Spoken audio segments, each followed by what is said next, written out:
안녕하세요. 석입니다. 네, 오늘부터 앱 만드는 강의를 시작을 해보도록 하겠습니다.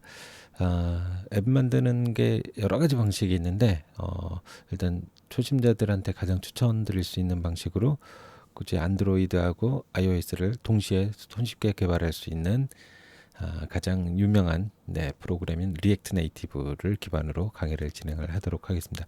플러터는 제가 해보질 않아가지고, 그리고 저는 클래스 기반보다는 함수 기반의 프로그래밍을 더 선호를 해서 리액트 네이티브를 골랐고요. 그래서 리액트 네이티브의 함수 기반이 그 훅이라고 하는 게 있거든요. 그걸 이용해서 간단하게 만드는 방법에 대해서 설명을 드리도록 하겠습니다. 일단 리액트 네이티브라는 건 리액트 기반으로 만들어진 그 네이티브 그 앱을 만들 수 있는 프로그램이고, 그 다음에 그걸 손쉽게 일반 그 PC 윈도우라든지 그 맥 상관없이 개발할 수 있는 그 툴이 바로 엑스포라는 툴이 있습니다. 그래서 여러분들께서 시작해서 cmd라고 치셔가지고 엑스포를 설치하는 방법은 혹시라도 npm 쳐가지고 이렇게 내용이 나오면 요렇게만 입력하시면 그 설치가 가능합니다. 엑스포를. 근데 아무것도 npm 쳤는데도 안 나온다. 그러면 node.js라고 해서 요거 설치하시면 npm을 그 사용을 하실 수 있습니다. 저걸 설치를 하시고 여기서 이제 npm install global expo CLI라고만 치시면 설치가 되는 거고요. 설치는 약간의 시간이 좀 소요됩니다. 일시 정지하고 조금 이따 완료되면 보여드릴게요. 설치가 다 됐습니다. 그러시면 이제 보통 그 npm 쪽에가 알아서 설치가 되는 거고요. 현재 폴더에가 설치가 되는 건 아닙니다. 그 다음에 제가 그 디드라이브 폴더를 하나 만들어 볼게요. 엑스포라는 폴더를 하나 만들도록 하겠습니다. 그래서 이렇게 보시면 폴더가 비어 있죠. 여기다가 실제 그 프로젝트를 하나 시작을 한번 해보겠습니다. 오늘 만들어 보실 프로젝트는 간단한 카운터 프로그램이거든요. 그러면 엑스포 초기화하겠다. 그 다음에 앱 이름은 카운터라고 하도록 하죠. 그러면 선택을 할 수가 있는데 빈 걸로 할 거냐, 타입스크립트로 할 거냐 나오는데요. 여기서 저는 그 일반 빈 걸로 만들도록 하겠습니다. 이대로 엔터. 그러면 약간의 시간이 마찬가지로 또 소요가 되고 여기 폴더에가 뭐가 많이 만들어지는 걸 보실 수 있으실 겁니다.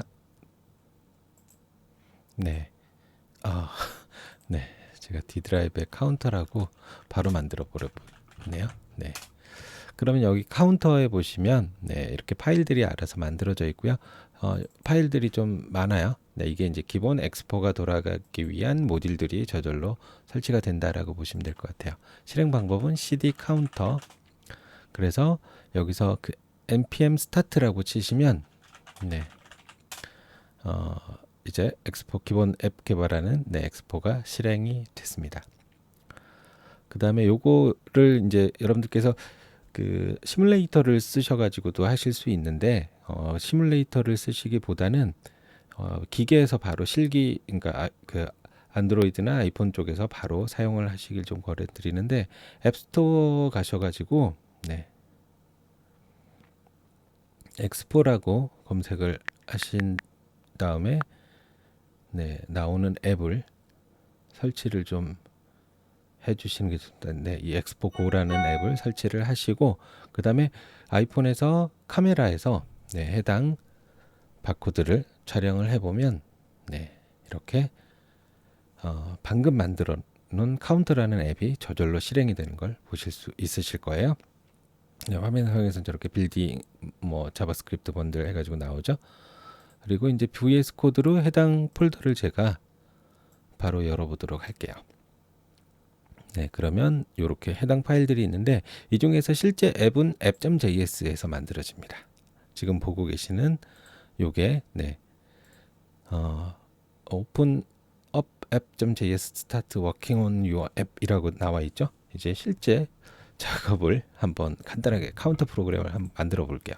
일단 문법을 전체적으로 좀 설명을 드리자면 위쪽에서는 여러분들께서 사용하실 컴포넌트들을 임포트하는 오른쪽에 게 파일명이고 왼쪽에 게 주로 컴포넌트입니다. 컴포넌트는 다 대문자로 시작을 하게 되는 거고요. 그 다음에 기본이 되는 앱입니다. 요거는 실제 이 문법도 자바스크립트 문법이에요. 자바스크립트 중에서 EC6, 에크마스크립트 6라는 걸 이용해서 그 기반으로 2015년도에 나온 자바스크립트 문법이기 때문에 최대한 익숙해지시는 게 좋습니다. 어쨌든 기본적으로 앱이라는 그 펑션을 만들고 그걸 익스포트 시키는 거고요. 클래스 기반이 아닌 훅스라는 펑션 기반으로 제작을 하는 겁니다. 리턴이라고 돼 있으면 이제 이걸 앱으로 만든다라고 생각하시면 돼요. 요 안쪽에 있는 걸. 그래서 보통은 뷰, 텍스트, 스테이터스 바 세 개의 컴포넌트가 있죠. 이것도 다 리액트 네이티브라는 곳에서 사용되는 컴포넌트이기 때문에 실제 사용하려면 이렇게 뷰 이렇게 있고 텍스트도 있고 그다음에 스테이터스 바도 이렇게 스테이터스 바라고 해서 별도의 컴포넌트가 위쪽에서 정의가 돼 있어야 아래쪽에서 사용을 할 수 있습니다. 그러면 여기다가 hello hello react native 이렇게 해서 저장하도록 하죠. 그러면 저장을 하자마자 프로그램에서 바로 바뀐 걸 보실 수 있죠. 그리고 요게 지금 스타일스 컨테이너라고 돼 있는데 요게 컨테이너라는 거예요. 그러면 이걸 제가 새로 하나 추가를 하나 정의를 좀 해보도록 할게요. 아싸라는 걸 하나 정의를 하는데 제가 컬러를 F00 빨간색이죠. 이렇게 주도록 할게요. 그러면 저걸 여기 헬로 여기다가 적용하고 싶다 그럴 땐 스타일 괄호 열고 마찬가지로 스타일스 저 위에 거하고 똑같이 하시면 되는데 여기서 이름으로 이렇게 저장해서 적용하시면 실제 빨간색으로 되죠. 그리고 사이즈를 좀 키우고 싶다. 폰트 사이즈 20 이렇게 하시면 약간 키워서 또 만들 수 있습니다. 그러면 이제 화면상에 글씨를 변수를 선언하고 글씨를 실제 넣어 보도록 할게요. 변수를 선언하기 위해선 보통은 요 안쪽에서 사용을 해주시면 되는데 그 함수 그 안쪽에서 물론 바깥에서 선언하시면 전역 변수가 만들어지죠. 일단 여기서 제가 CNT라는 변수를 보통은 여러분들께서 흔히 익숙한 게 바라고 자바스크립트에서 선언하는데 CNT는 제가 0이라고 이렇게 대입을 하도록 할게요. 약간 회색으로 나오는데 이건 선언은 되지만 쓰이지 않고 있다라는 거거든요. 그러면 저걸 요 부분에다가 제가 그 아래쪽에 텍스트를 하나 더 추가하고 여기서 중괄호로 CNT 그러면 여기에 저 값을 실제 이제 출력을 하게 됩니다. 저장을 해보면 아래쪽에 0이라고 나와 있는 거 보이시죠? 그러면 마찬가지로 여기서 제가 스타일을 CNT라고 해서 CNT도 하나 정의를 좀 시켜볼게요. 그 폰트 보통 CSS는 이렇게 하지만 리액트 네이티브에선 이렇게 해주셔야 됩니다. 폰트 사이즈를 제가 50 정도 주도록 할게요. 저장해 보면 화면상에 저렇게 크게 나와 있죠. 그 다음에 위쪽 글씨하고 좀 간격을 띄우고 싶어요. 그러면 마진 CSS에선 탑 이렇게 해주지만 요거는 탑해서 20 정도만 주도록 하겠습니다. 그럼 약간 떨어진 걸 볼 수 있어요. 그럼 여기다가 제가 버튼을 하나 넣고 싶어요. 버튼을 넣을 때 버튼은 여기서 이제 그 이런 식으로 넣어주시면 되거든요. 버튼. 버튼이라고 넣으시면 되고 버튼 안쪽에 글씨는 보통 더하기 타이틀이라고 해서 써주시면 되는데 이대로 해서 저장하시면 에러가 납니다. 그 이유는 버튼 컴포넌트를 바로 쓸 수 없고 항상 위쪽에서 이렇게 버튼 컴포넌트는 리액트 네이티브에 들어있거든요. 그래서 이렇게 넣어주셔야 에러가 안 납니다. 그러면 요걸 클릭하면 저거를 이제 증가하게 하고 싶다. 그럴 때는 이제 훅에서는 그러니까 훅 방식이라는 게 있는데 거기서는 이런 형태로 사용을 합니다. const 변수를 선언하는 거예요. 바하고 똑같은데 원래는 이제 변하지 않는 걸 선언을 하는 건데 그 실제로는 값을 바꿀 수 있습니다.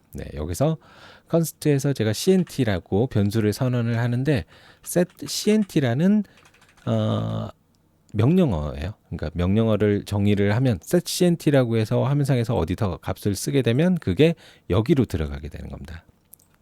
그러면 처음에는 제가 use state 처음 기본 값은 제가 0을 넣도록 할게요. 네, 이대로 해서 저장하시면 에러 나요. 왜? 마찬가지로 이 use state라는 걸 또 안 썼고 이 어디서 갖고 와야 되거든요. 여러분들께서 그건 이제 리액트에 들어 있는데 여기서 이제 리액트에서 이렇게 중괄호로 use state라고 해주시면 화면상에 정상적으로 출력이 되는 걸 볼 수 있습니다. 이걸 10으로 바꿔보면 네, 기본값이 10이 되죠. 그러면 이제 요 더하기를 클릭하면 set count를 이용해서 이 값을 증가를 시켜볼게요. 네, 이건 이제 클릭을 한다. 자바스크립트에서는 on 클릭인데 여기서는 on press. 네, 눌러졌을 때. 그래서 중괄호 해가지고 요 안쪽에 여러분들께서 쓰시면 되는데 그냥 쉽게 생각해서 이렇게 하셔도 돼요. set cnt는 15. 네, 이렇게 줘보도록 할게요. 저장. 네, 그러면 에러가 나죠. 네, 에크마 6 스크립트 기반으로 만들어야 되기 때문에 여기서 제가 그런 방식으로 만들어 볼게요. 타이틀을 좀 해주고 15. 네, 이렇게 좋습니다. 저장 한번 해보면 이제 더하기를 눌러보면 15가 됐어요. 계속 눌러도 15겠죠. 수십 번을 눌러도. 그러면 처음 10에서 1씩 증가하게 하고 싶다. 그럴 땐 그게 CNT라는 변수가 있으니까 거기서 2를 추가하게 하는 겁니다. 이대로 해서 저장하면 이제 더하기를 누르면 숫자가 계속 바뀌는 걸 볼 수 있습니다. 그럼 이걸 그대로 복사를 해서 제가 빼기 네, 이렇게 만들고 똑같이 CNT-1 네, 이런 식으로 하시면 저장해서 네, 더하기를 누르면 숫자가 올라가고 빼기를 누르면 네, 빼지는 네, 이런 스크립트를 만드실 수 있습니다. 매우 쉽죠. 네, 오늘은 첫 시간으로 이 정도까지만 진행을 하도록 하겠습니다. 수고하셨습니다.